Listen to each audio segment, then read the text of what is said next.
corn! They planted 500 acres of real corn for all the cornfield seeds, and then turned around after production wrapped and sold the corn for a profit to the production. It was genius. And this is the same production designer who was behind that. So are you suggesting they planted acres worth of flowers? They planted 9 million real tulips to make that entire field. Insane considering it's like 2 shots. So then it cuts to this shot, and it's like, okay, that's pretty cool. Then half the shot is still CG. Well, this is, again, where the line starts to blur because they built Munchkin Land for real. Everything outside of that Munchkin Land is CG, all the way into the distant mountains. I mean, you can feel how tactile the set is here. Yeah. People are running in and out of things, they're jumping on things, like, you don't get any of that with the volume. And they did the same thing for Oz that we see later in the movie. And they built out everything, the storefront faces, the interiors of the salon and the bakery with baked goods in the window. Like, they really went hard on the production design. So now they're about to meet the guy behind the curtain. Jeff Goldblum.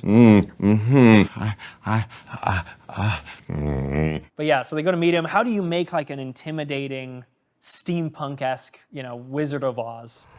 Oz, the great and terrible.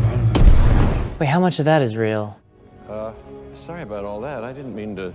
Yeah, there's real. There he is. Yeah. No, you're right, that is the real one. It wasn't real a moment ago. There was behind-the-scenes footage of a real practical build, and the question was asked, did you have a real, fully functioning puppet head? And the director went on file and said, yes, we had a totally real and 100% functioning puppet head. But it doesn't say, and we used it for all the shots.